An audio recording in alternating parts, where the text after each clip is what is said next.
Well, it's been a little while since we talked, and I thought maybe it's time to go for a walk. So, I've been thinking about it. And even though the Russian doctors say that you can get into a dry fast without any problem, just get into it. It's how you get out of it's important. I kind of disagree in some ways, because nobody knows what condition you're in except you.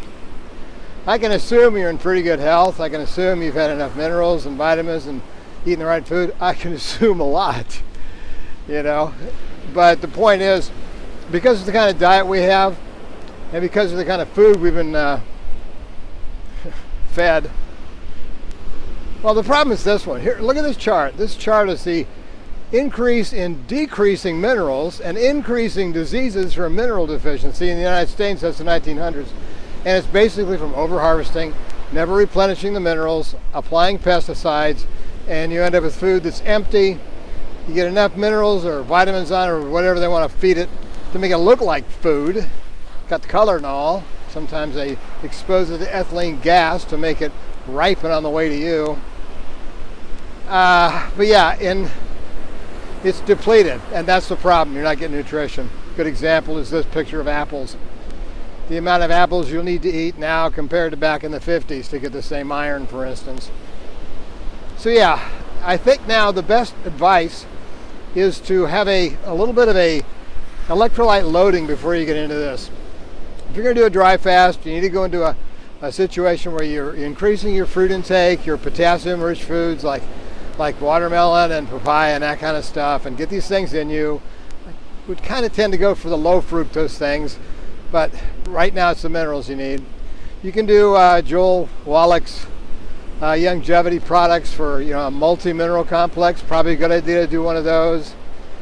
I'm just trying to get to the point where a person that wants to do a dry fast doesn't have any problems in the dry fast because they go into it really, really weak. You need magnesium a lot. 360 some metabolic processes in the human body. But if you don't have enough magnesium, ATP, no matter how much you make with the glucose or free fatty acids, can't get out of the cells because it's actually MATP. It acts as a substrate. A lot of these minerals act as cofactors and substrates and so forth for actions to happen down the metabolic pathway. So yeah, I would suggest magnesium, potassium, sodium, and get these in you. You should be eating at least a couple of teaspoons of salt every day anyway. But yeah, you'd probably want to jump up on the magnesium a little bit because you're going to need that during the fast, because during a fast you're burning free fatty acids into your mitochondria so they can make ATP, and that's being done all the time because the ATP keeps you alive whether you're fasting or not, and it needs lots of magnesium. So at the end of a fast, that's why we say you must establish your electrolyte load, because you've used them all up to stay alive healthfully during the dry fast. So my new advice now, and I talk about in the new book. The new book is out now. It's A Philosophy of Time Travel. It incorporates dry fasting. It incorporates the Neogenesis book information on working out and why you want to make osteocalcin all the time by working out every day.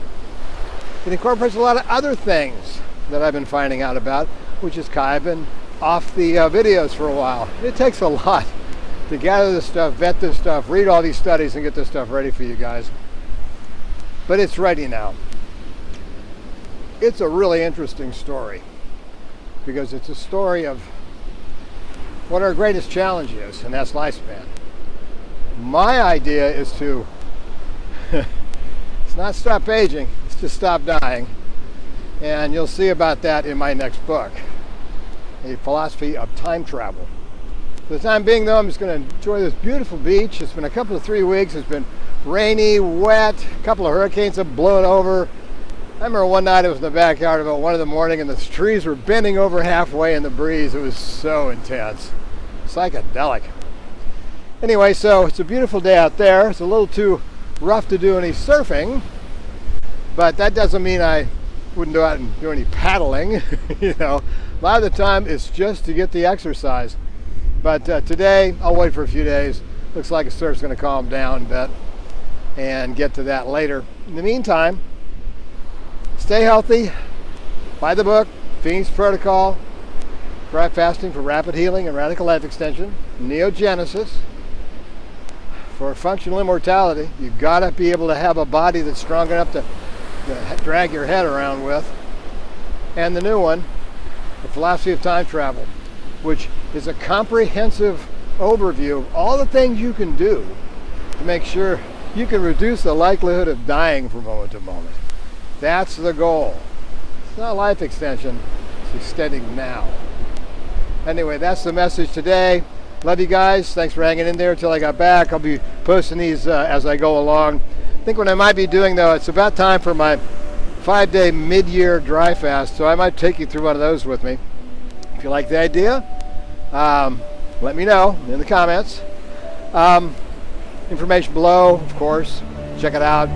Hit the subscribe button, hit the like button. It helps the algorithm. And party on, man. It's a beautiful life. It's a beautiful day. And get out there and enjoy it. I'll talk to you later. See ya.